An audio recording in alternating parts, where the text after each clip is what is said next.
Esperando aí a participação do presidente Bolsonaro, que conversa com a gente aqui no Jornal da Notícia a partir de agora. Tá me ouvindo, presidente? Bom dia, como é que vai? Tudo bem? Bom dia, estou ouvindo muito bem e eu agradeço antecipadamente a oportunidade. Você sabe que a gente está tentando essa entrevista com o presidente, com o senhor presidente, desde antes do senhor ser presidente da República, e agradeço a sua participação, a sua disponibilidade em falar aqui com a nossa região metropolitana de Campinas, região metropolitana de Piracicaba. Estamos aqui no meio, Americana, Nova Odessa, Santa Bárbara, Sumaré e Hortolândia, que aliás tem uma virada totalmente para a direita aqui. A gente tem o candidato Bill aqui da cidade de Nova Odessa, o próprio prefeito Chico Sardelli aqui da cidade americana, que também faz parte do PL. Temos também na cidade de Sumaré o Henrique do Paraíso, o Zezé Gomes na cidade de Hortolândia do Republicanos. Quer dizer, como é que o senhor vê essa mudança, pelo menos numa região tão importante do estado de São Paulo, que aliás o senhor esteve e vai estar também na próxima sexta-feira aqui na festa do Peão Boiadeiro? Bom dia mais uma vez. Bom dia mais uma vez. Está indo para a direita, né? As eleições no domingo na Europa, o Parlamento Europeu, já é uma grande sinalização nesse sentido. Estados Unidos também. Todas as pesquisas apontam lá para uma vitória do Trump em novembro. E no Brasil não é diferente, né? Nós estamos assistindo claramente a queda da esquerda no Brasil, as políticas adotadas pelo atual governo, que não consegue agradar ninguém. E são dados concretos, como a questão de 10 dias, a questão dos vetos em Brasília. Vetos foram mantidos, o governo queria derrubar, e vetos foram derrubados, o governo queria mantê-los. Também agora, beira um escândalo, mas numa total inaptidão por parte do governo, a questão do arroz. Ele foi obrigado a suspender o leilão. E também, ontem, retirou o que a gente chama aqui de medida provisória do fim do mundo, que é um governo que ia fazer um ajuste fiscal baseado aí em aumento de tributos. E a gente pode dar exemplo, tá? No meu governo, vocês são testemunhas, que nós zeramos ou diminuímos os impostos de milhares de produtos, e nós passamos a arrecadar mais mês a mês. O fato mais marcante foi a questão dos combustíveis. Nós zeramos combustível, os impostos federais, do diesel, do etanol, da gasolina, do gás de cozinha. E também, junto com o parlamento, não foi na canetada, nós botamos um teto no ICMS. O ICMS, cada estado tinha o seu percentual. Rio de Janeiro é 34%, São Paulo, não sei, mas deve ter na casa de 28%, 30% em São Paulo. Baixou para 17%. E nós botamos lá na lei também que qualquer possível frustração de receita do ICMS superior a 5%, a União bancaria essa diferença. Nenhum estado pediu socorro para nós. Então é sinal que, tá indo? É sinal de que os impostos estaduais, no caso o ICMS, também não sofreu perda superior a 5%. Bem, então esses pré-candidatos que você cita, né? Muitos eu não conheço, a grande maioria eu não conheço. Tem gente do nosso partido, tem outros partidos também, e a tendência é exatamente essa. E mostrar, né? O povo vai entendendo que a esquerda não deu certo em lugar nenhum no mundo. Se apresentar um exemplo, gostaríamos que analisar, né? Seria um caso raro. E a direita é o que traz a felicidade, traz a prosperidade, te libera aí para você ter a sua vida, né? Sem o policiamento por parte do Estado. E alguns exemplos até para citar no tocante a isso. Então é isso que nós queremos e é isso que a população sente. E entendo que a virada, a guinada à direita vai ser muito grande. E antes de passar você falar, para não ficar falando sozinho aqui, você vê, por exemplo, um estado como Roraima, teria muito a falar sobre esse estado, mas lá não tem nenhum prefeito e nenhum vereador do PT. Agora, presidente, é o seguinte, o senhor falou um monte de exemplos, né?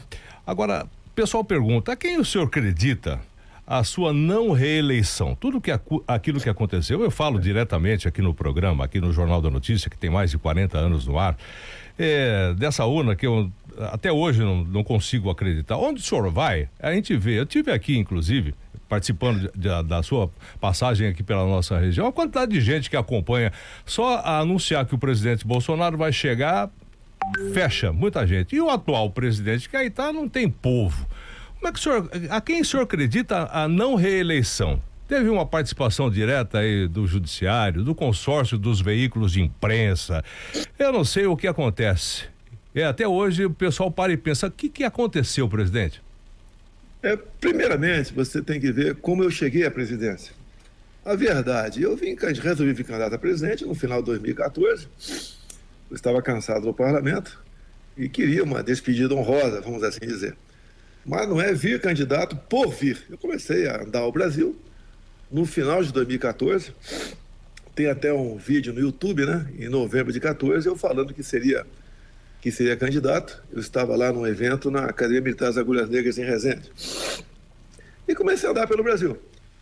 E começou a juntar gente devagar nos aeroportos. E eu tinha um lema, né? O João 8,32, sobre a verdade. E conhecereis a verdade vos libertará.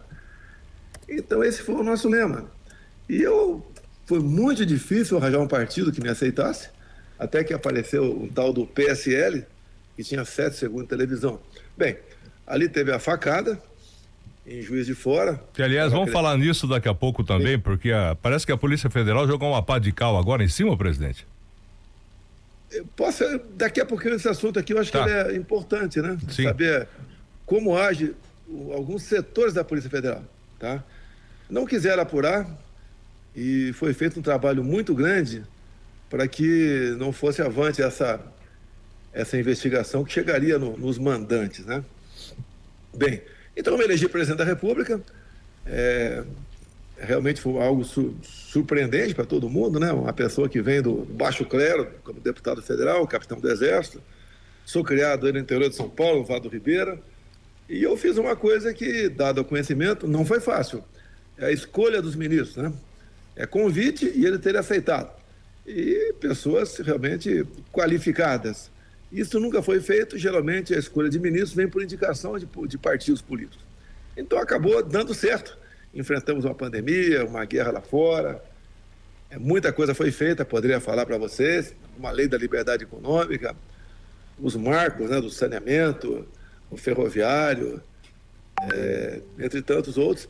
E nós terminamos 22 com um saldo de 54 bilhões de reais, coisa que não vem acontecendo agora com o atual governo, tá certo? Agora, o que levou a isso aí? Bem, durante a campanha não é novidade para ninguém. Eu não pude, eu fui impedido pelo TSE de mostrar, por exemplo, imagens do 7 de setembro, não pude fazer live na casa onde eu morava, que é a casa oficial aqui, o Praça do Alvorada, não podia mostrar imagens lá da ONU, né? Não poderia mostrar vídeo do Lula, né, pessoalmente defendendo o aborto, o Lula falando de quem rouba um celular para tomar uma cervejinha. Não poderia acusar o Lula de nada, não podia falar que o Lula foi descondenado. Agora, ele me chamava de genocida, tá? Então, houve sim, por parte da Justiça Eleitoral, são dezenas de ações onde eu fui praticamente impedido de fazer qualquer coisa. No tocante às urnas, eu sempre lutei pelo voto impresso, né? Desde 2012. Em 2016 eu aprovei uma emenda minha, numa emenda, né, um projeto de lei que tratava desse assunto, e o TSE começou a se preparar para o voto impresso. Na época era o ministro Fux, né, em 2018, que era o presidente do TSE, e depois o Supremo Tribunal Federal, por 8-3, disse que o voto impresso é inconstitucional. Não se acha, não se consegue entender o que é inconstitucional. No Paraguai, a urna eletrônica é que eu sempre defendi para o Brasil. Mas tudo bem, se você se aprofundar muito nesse assunto, você pode sofrer retaliação hoje na tua rádio e eu posso até ser preso aqui, porque eu não tenho qualquer imunidade, né? Sou um mortal como outro qualquer. Então a gente considera a página virada, trocou-se a composição do TSE agora, desde o dia 2 agora desse mês, e tenho certeza que a filosofia será outra lá, e nós podemos ter uma justiça eleitoral mais justa, vamos assim dizer. Então a gente não consegue entender realmente a derrota por menos de 2%, e com uma aceitação enorme. Eu fiz campanha pelo Brasil todo, tá? Motociatas, reuniões. O outro lado não fazia nada, como continua até hoje, sem povo do seu lado. Tá? Mas vamos considerar páginas viradas aí, até porque num projeto de lei agora, que está no Senado Federal. Um dos artigos do mesmo diz o seguinte, que quem duvidar do processo eleitoral pega de 1 a 7 anos de detenção. Que beleza. É beleza?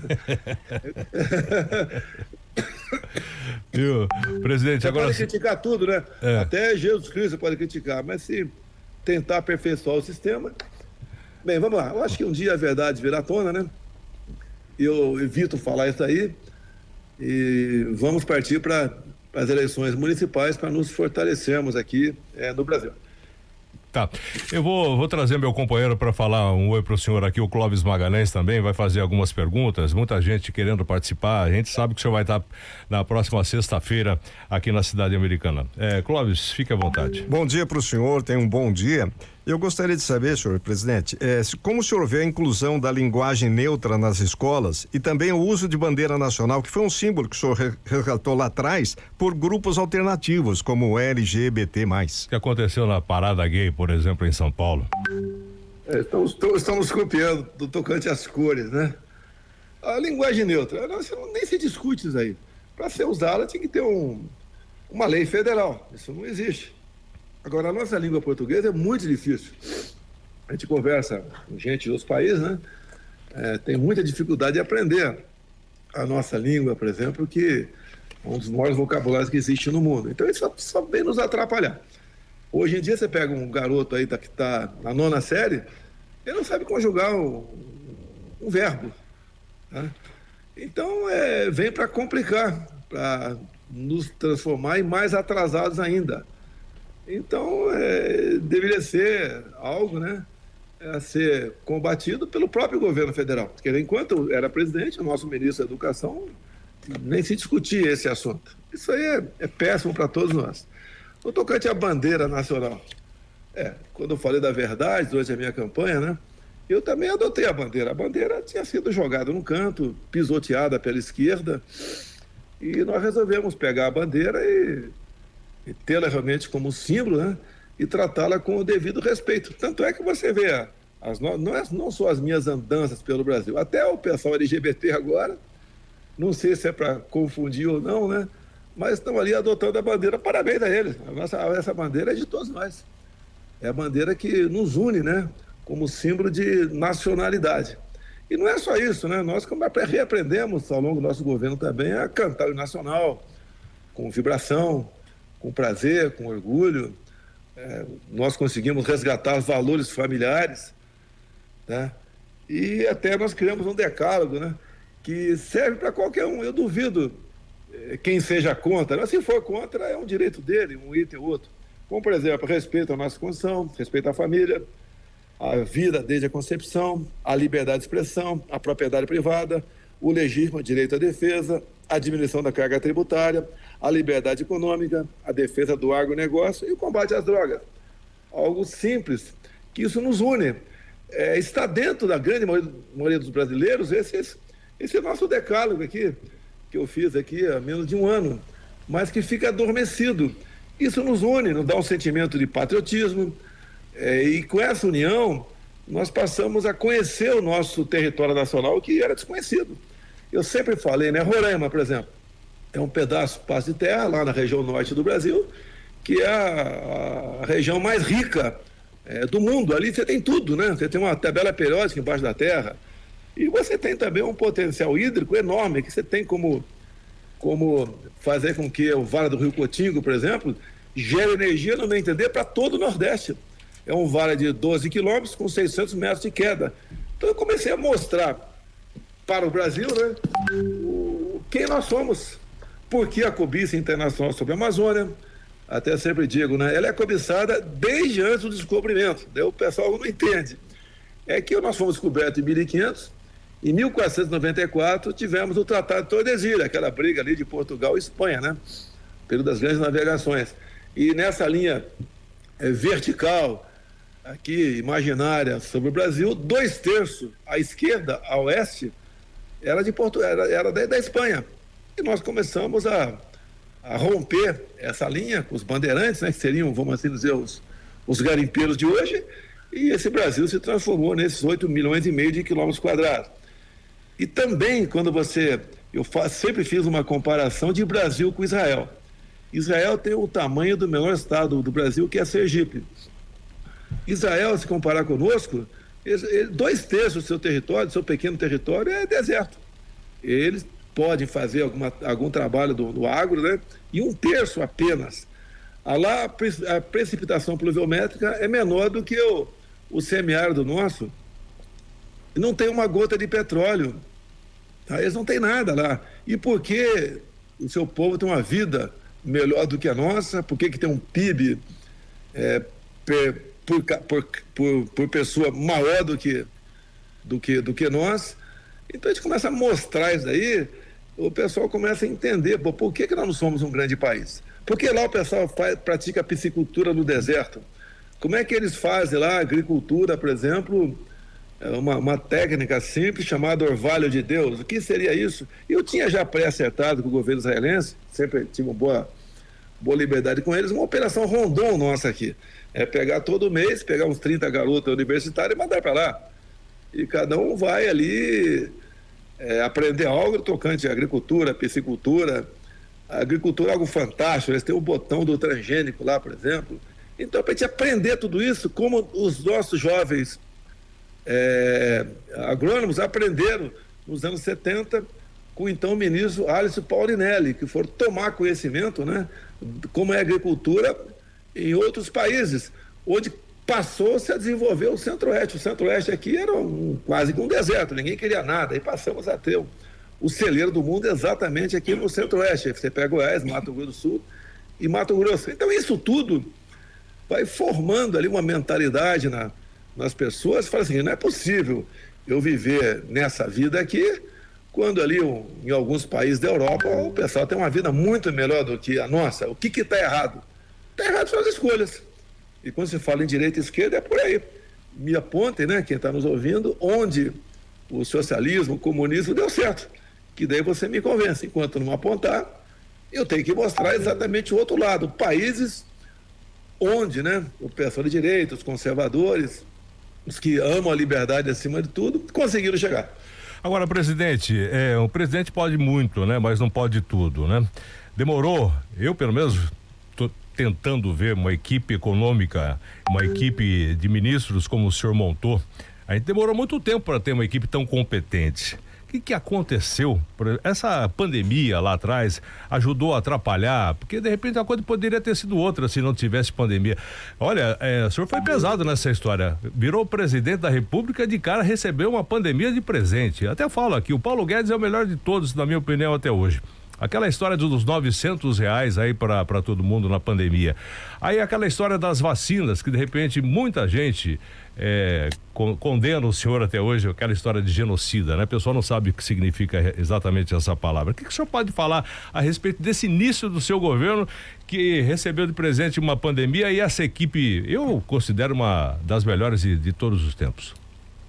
Se perguntar para os nossos ouvintes aí, me dê o nome de 5 ministros do atual governo. São 39, né? 39. Aliás, 39, né? É ministro que não acaba mais, né? Tem um aqui que está em medida provisória, né? Que é o tal do Paulo Pimenta, conhecido como Montanha. Tem um apelido no Odebrecht, mas deixa para lá. Então a questão não é apenas o Paulo Guedes. Você pega a Tereza Cristina na agricultura, o Tarcísio na infra, o Marcos Ponce na ciência e tecnologia, o Jorge Seife na Secretaria da Pesca, e o Geraldo Melo, que foi lá que é o responsável pelo INCRA. Então você pega o Rogério Marinho no desenvolvimento regional, e tantos outros, como o Nick Lorenzoni, o João Roma, a própria Damares. Então são pessoas realmente que deixaram uma marca. Agora, por que deixaram uma marca? Porque cada ministro que aceitava falava, o ministério é 100% seu. Nós tivemos alguns milhões de empregos criados, mesmo com a pandemia. Você pega 14 e 15, lá atrás. Sem pandemia, sem nada, o Brasil perdeu quase 3 milhões de empregos. Bem, daí você vai para o lado da pandemia. A pandemia foi algo que o pessoal me criticou, né? Em 2020 não comprou vacina. Em 2020 não tinha vacina para vender. A primeira vacina que foi aplicada no mundo foi em dezembro no Reino Unido. A nossa começou em janeiro. E uma coisa que eu bati de frente, foi muito criticado, eu não obriguei ninguém a tomar vacina. Nós compramos, o país que mais vacinou proporcionalmente, um dos mais que vacinou proporcionalmente foi o nosso, e eu não obriguei, porque a vacina era algo que você não tinha uma comprovação científica. Eu pergunto, foi testada em animais essa vacina? Não. Hoje ela tem comprovação científica? Sim ou não? E os estudos que nós temos vêm de fora. E se você discutir vacina aqui, você pode responder um processo, pode até ser preso. A tua rádio até pode ser fechada se entrar em detalhe tocante a isso aí. E nós devemos entender, quando você tem uma doença diferente, quem tem a liberdade de buscar o tratamento, né, por outros meios, ou atenuar a sua dor, é a classe médica, não são os políticos e nem o poder judiciário. E isso foi politizado no Brasil. E eu ouso dizer hoje em dia que eu não errei nada do que eu falei. E a bronca em cima de mim, não tomou a vacina. Eu não tomei. Porque eu achei que não devia tomar, até porque eu li a bula da Pfizer. A quantidade de efeitos colaterais é enorme ali. Eu não consegui transmitir isso aí, porque não era o Brasil. O mundo se fechou favorável à vacina. E talvez eu tenha sido o único chefe de Estado no mundo que expôs a bula da Pfizer e falou porque não estava tomando a vacina. Você pode ver, tem até aquele grande jogador de tênis, né, o Djokovic, campeão de Roland Garros, muitas vezes. O pessoal fez um meme, né? Eu e ele, o que tem em comum? Não é a fortuna, que eu não tenho dinheiro, tá? É que nós havíamos lido a bula da Pfizer. E hoje em dia você encontra muita gente que não tomou a vacina. Agora, não somos anti-vacina, não somos negacionistas, tanto é que as demais vacinas eu tomei todas, meus filhos também tomaram todas. Essa é uma vacina experimental ainda. E eu teria muito a falar sobre ela, mas não quero falar porque eu não quero enfrentar um processo judicial. Agora, você pode ver, apareceram alguns medicamentos usados para outras coisas que, a princípio, deu certo, né? Não vou afirmar aqui, mas você pode ver, falava tanto em afastamento social. Você tem que estar longe das pessoas. Por que no presídio não morreu quase ninguém? Porque o presidiário tomava um medicamento que era para chato, tá? E acabou não morrendo. Por que na África subsaariana quase não morreu ninguém também? E lá o IDH é lá embaixo. Eles deviam morrer muito mais, né? Porque são mais fracos do que nós, vamos assim dizer. Por que não morreram? Porque em grande parte da África subsaariana também tomavam um medicamento que era para a cegueira dos rios. Isso daí, nós fizemos esse trabalho aqui. Através do Ministério da Saúde, nós procuramos atender a todos. Até mesmo a questão do oxigênio de Manaus, que fomos criticados, tá? Nós devemos louvar e premiar oficiais e praças da Força Aérea que aceitaram levar cilindros de oxigênio aqui do Sudeste para Manaus em aviões da Força Aérea. Por que isso aí? O risco de explosão é enorme. Um oxigênio, né, com possível vazamento em grande altitude, que poderia haver uma explosão ali. Fizemos tudo que podíamos ter feito e atendemos os municípios também. Você não acha nenhum prefeito que tenha reclamado de nós sobre repasse de recursos, independente da coloração político-partidária desse prefeito. Eu desconheço um só prefeito, ao longo de meus 4 anos, que tenha atrasado o pagamento do 13º salário. Eles passaram a ser tratados de uma política nossa, que nós votamos aqui com o nome de Menos Brasília, Mais Brasil. Porque o cidadão, né, ele procura resolver seus problemas no município. Então fizemos isso aí. Hoje, uma parte considerável dos prefeitos do Nordeste se arrepende de ter feito campanha para outra pessoa. Tá. Ou seja, nós demos o exemplo na questão, até a vitamina D, eu liguei para o Paulo Guedes, 0 imposto federal da vitamina D, porque governadores, alguns prefeitos também estão proibindo as pessoas de ir à praia. Onde é que você consegue a vitamina D? Na praia, tomando sol.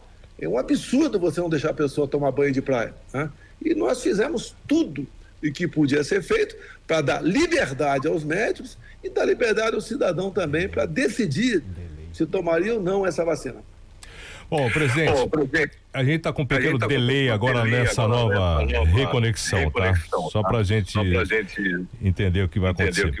Olha, o Clóvis tem mais uma pergunta e eu tenho mais uma também. São 7h26 agora. Clóvis.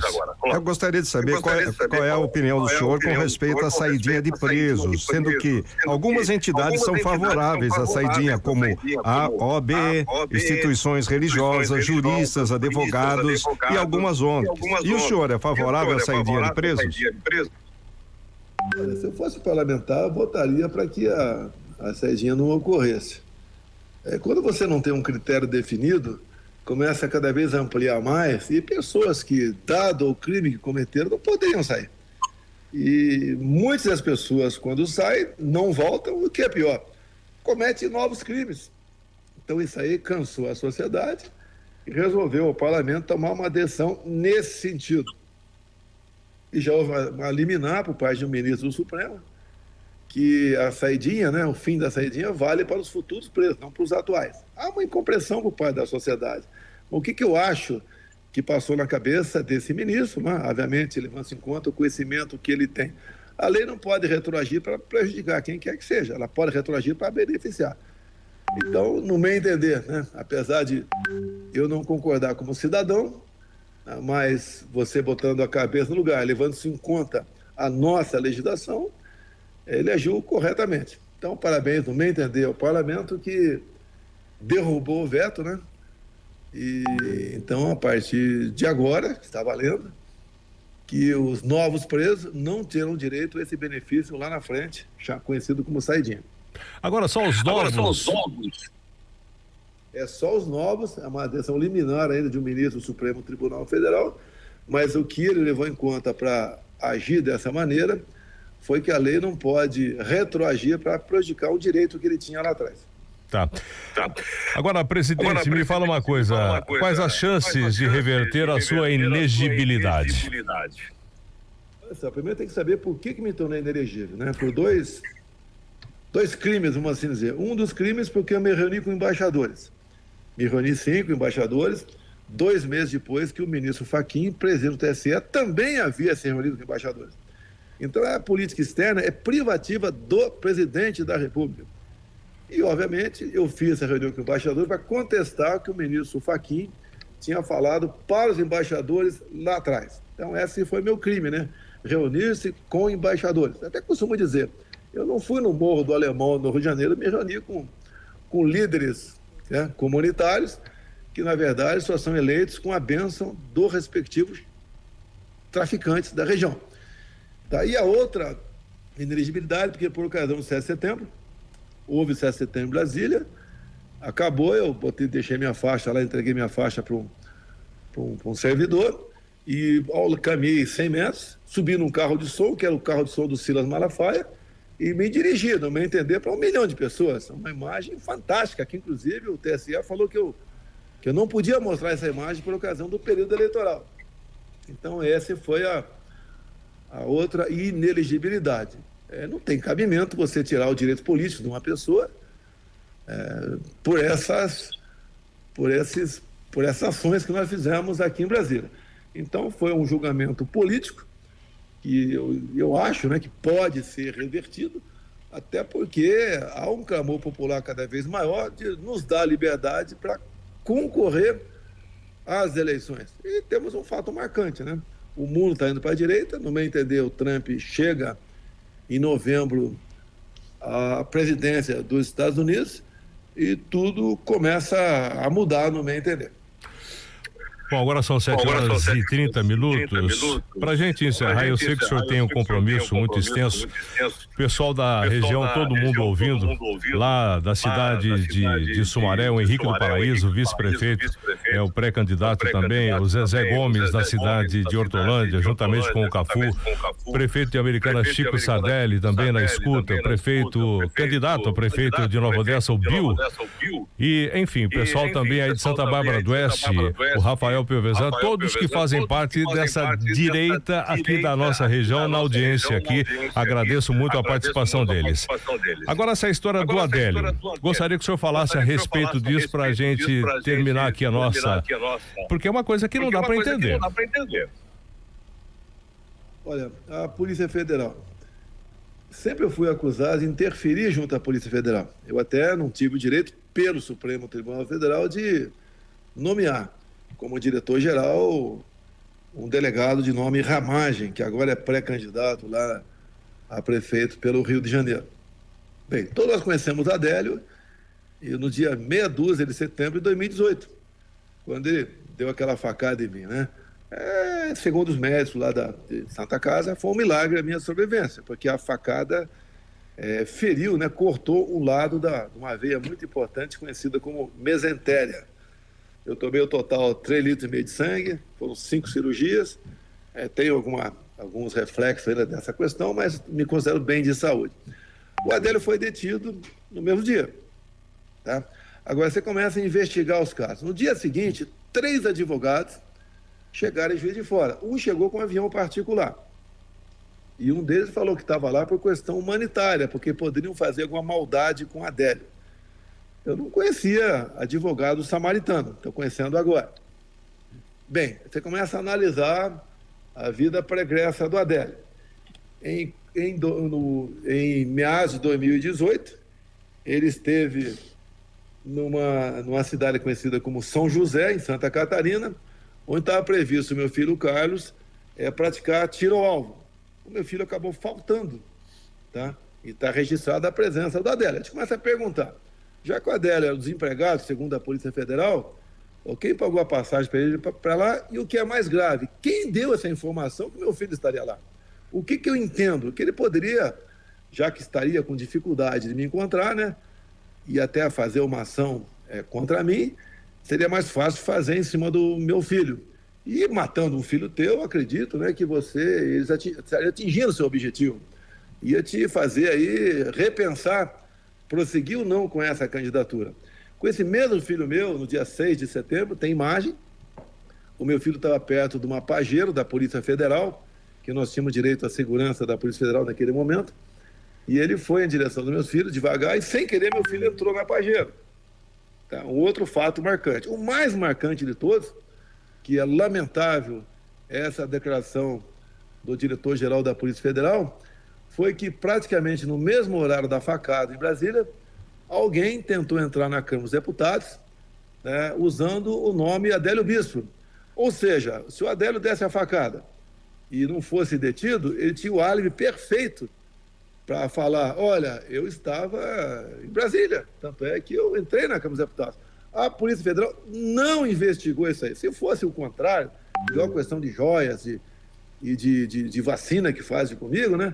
A Polícia Federal teria levantado, porque tudo é filmado na Câmara, quem foi essa pessoa que tentou entrar lá. Ou seja, não houve interesse por parte da Polícia Federal, eu não quero acusar toda a PF, né, por parte desse setor da Polícia Federal, para não apurar o caso. E mais ainda, o delegado da PF conduziu esse inquérito, tá, que chegou à conclusão que foi o lobo solitário, tá, foi premiado pelo atual presidente Lula com a diretoria de inteligência da Polícia Federal. E essa diretoria de inteligência é totalmente voltada para me perseguir. Até a questão de baleia, qualquer coisa que ele descobre, né, que ouviu falar, vão atrás, quebra o sigilo de todo mundo, prende pessoas, só falta espancar, mas torturam com prisão.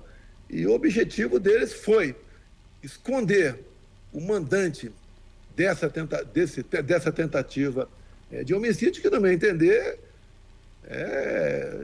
chegaria, né? Eu não quero pré-julgar ninguém aqui, mas chegaria em pessoas importantes da política brasileira. É igual a questão da Marielle Franco. Tá? Caiu no meu colo por 6 anos como mandante da Marielle Franco. Isso pelo fato de, no meu condomínio, tem 150 casas, o executor, né? Confesso, morar no meu condomínio. Até pega um porteiro, e o porteiro ali, sabe que essas pessoas muitas vezes aí ficam preocupadas, né, com o aparato policial que vai para cima dele, por ser uma pessoa humilde, e acaba assinando depoimentos sem ler. E o porteiro lá disse, nessa questão da Marielle Franco, né? Eu telefonei para lá, o deputado atendeu, que foi em 2018. Só que foi numa quarta-feira. Entre o registro da chamada que ele fez, por volta das 17 horas, né? Às 18 horas tinha minhas digitais no painel de presença em Brasília. Então, essas armações, essas perseguições existem contra mim, por quê? A gente deu um golpe no sistema. Eu mostrei para o Brasil o que é essa pátria, os nossos valores, as nossas riquezas. Mostrei que tem como dar certo o nosso Brasil. E não interessa isso para o que a gente chama de grande sistema, o establishment. Eu desnudei isso aí. Quando você pega, por exemplo, já que você está em São Paulo, o Porto de Santos dava prejuízo anual de 500 milhões de reais. Conosco passou a dar lucro de 500 e poucos milhões de reais. A pergunta, para onde ia esse 1 bilhão de reais? Isso é só um estatal. Você pega uma outra estatal, né, que é binacional, Itaipu. A Itaipu era conhecida apenas como uma empresa que gerava energia, mas nada além disso. Quando nós assumimos, tapamos os ralos. Coisa aí, fizemos a segunda ponte com o Paraguai. Uma segunda ponte com um voo de 500 metros. Muita participação do Tarcísio também, atual governador, nessa questão. Fizemos o alongamento da pista de Foz do Iguaçu em 600 metros. O Tarcísio também. Atendemos mais de 50 municípios na região do Lago de Itaipu. Tá? Faltou o último passo para nós começarmos a praticar a piscicultura no Lago Itaipu. Segundo o Jorge Seif, que teve no Parlamento Paraguaio, porque não era uma adesão apenas nossa, né? Tem que ser com o Parlamento Paraguaio. Os estudos finais, faltou o último passo. Poderíamos começar a gerar, né? Criar tilápia no Lago Itaipu, um volume equivalente a 40% de todo o pescado brasileiro. Então, as nossas estatais, lá atrás, que davam prejuízos, né? Bilionários, terminamos o ano 2022 com lucro acima de 100 bilhões de reais. E você começa a ver, tem muita gente que não queria isso, porque, obviamente, deixou de ganhar dinheiro através da corrupção, através do tráfico de influência. Você pega a CEAGESP em São Paulo, que dava prejuízo. O que era comum na CEAGESP em São Paulo? As ações de trabalho, as ações lá, a diretoria perdia. Tá? Tinha gente lá que cobrava, né? Dos 4 mil empurradores de carrinho, uma propina de R$160 por mês. Das senhoras que vendiam um cafezinho, uma propina de R$60 por mês. Os boxes eram alugados com preço lá embaixo, mas a diferença para cima era cobrado em nota de R$100. Lá o tráfico imperava. Lá, por exemplo, a prostituição imperava. E lá dentro do CEAGESP, 50 mil pessoas movimentam lá. E botei lá um coronel da Polícia Militar, de nome Belo Araújo, que havia sido recém-comandante da rota, e fez um trabalho fantástico lá. Tá? Então, se eu for falar tudo para vocês, Caixa Econômica, BNDES, Banco do Brasil, outras estatais, você cai para trás. Então, cada vez que tocava fogo num ninho de rato, o mundo caía na minha cabeça. Junto à imprensa local, que tinha influência muitas vezes, junto à imprensa nacional, que eu cortei a verba da imprensa quase toda, não é por maldade, é que eu fui o único presidente que teve teto de gastos. O Temer teve no final, porque essa emenda constitucional foi dele, e eu votei favorável enquanto deputado, e depois, quando em 2022 aconteceu esse cara ganhar eleições, mesmo em 22, ele conseguiu lá, junto ao parlamento, botar um ponto final no teto de gastos. E como tinha teto, eu tinha que priorizar onde vou gastar. O Tarcísio tinha apenas 7 bilhões de reais para investir na infraestrutura do Brasil.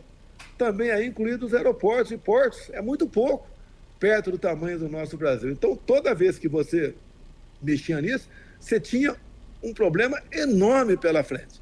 Então, contra mim, além daquilo que eu falei que o TSE fez, né, proibindo de tudo e liberando tudo para o outro lado, tivemos isso, gente que ganhava dinheiro basicamente em cima de corrupção, e também o mundo lá fora. Ou você acha que o Macron gostou do meu discurso na ONU? O Macron gostou das minhas ações na Amazônia, tá? Porque eles estão de olho na Amazônia. O futuro do mundo está aqui no Brasil. O Macron teve há 2 meses aqui no Brasil, depois que um país africano houve um golpe de Estado lá e o novo ditador falou, olha, não vendo mais urânio para a França. E o Macron veio buscar onde urânio? Aqui no Brasil. Eu não vi os contratos ainda, mas talvez esteja ali Santa Quitéria, no Ceará. Que nós resolvemos, né, essa questão, que não tínhamos a liberdade de explorar urânio lá, por exemplo, ou outros minerais no Brasil considerados aí estratégicos. Nós conseguimos liberar isso daí. E talvez esse novo acordo assinado do Lula com o Macron seja o Macron vir buscar urânio aqui em Santa Quitéria. Essas questões você pode até fazer um acordo lá fora, mas eu duvido que esse acordo tenha sido feito de forma favorável ao nosso Brasil. Então, o que eu tenho a dizer a vocês? Esse é o nosso país, esse é o Brasil, isso fica no subconsciente ou no consciente do cidadão que me viu lutando contra um sistema. E termino aqui, né? Eu posso ficar mais uma hora com vocês, sem problema nenhum. Termino aqui dizendo o seguinte, né? Para mim, particularmente, para minha esposa até, que falou agora no último evento dela, que o casamento é atípico comigo, né? E ela explicou por quê, mas a imprensa começa a fazer devaneios no tocante a isso aí. Para mim, teria muito mais fácil estar do outro lado, tranquilo, sem problemas, mas resolvi ficar do lado do povo, que é o lado mais difícil que você tem para ficar. Tá? A falar em Deus, Pátria, Família e Liberdade, em falar do decálogo que nós criamos aqui no partido, mas serve para qualquer um, todo mundo quase segue isso aí. Então, isso tudo me levou à situação que eu me encontro no momento, né? Inelegível por quê? Alguma corrupção? Não. Alguma coisa aprovada até hoje? Não. E discuto qualquer assunto com vocês, sem problema nenhum. Até desafio uma grande rede de televisão, né? Que sempre critica, eu falo, olha, me dê 2 horas ou 3 ao vivo, que eu converso com vocês. Vocês vão ter a maior audiência da história do Brasil, vai ultrapassar 70%. Mas eles querem te criticar, bater, notinha de jornal, sempre te criticando. Porque eu também atingi os objetivos dessa grande empresa, né? Até essa grande empresa, 1 hora de programa dela, se teu filho, garoto, assistir, de acordo com o programa, você pode deseducá-lo, o moleque, pro resto da vida. Então, esses interesses, de fora em especial e de dentro, que existe. E nós não podemos, né, sair do lugar que nos encontramos. Somos pobres pisando em cima da terra mais rica do mundo. Isso daí eu estou aqui lutando por isso, conversando. Vou estar agora com o Tarcísio aí no dia 14, né, sexta-feira, às 16 horas, aí do lado, Santa Bárbara do Oeste, a inauguração do hospital veterinário, e depois, às 18h30, em Americana, inauguração do núcleo de especialidades médicas, e por volta das 21 horas, fui convidado ali pelo organizador do rodeio, né, a ir lá participar. Eu gostaria que me desse a oportunidade de dar umas 2 voltas a cavalo no picadeiro, eu ficaria bastante feliz. Um abraço, Americana, até sexta-feira, se Deus quiser.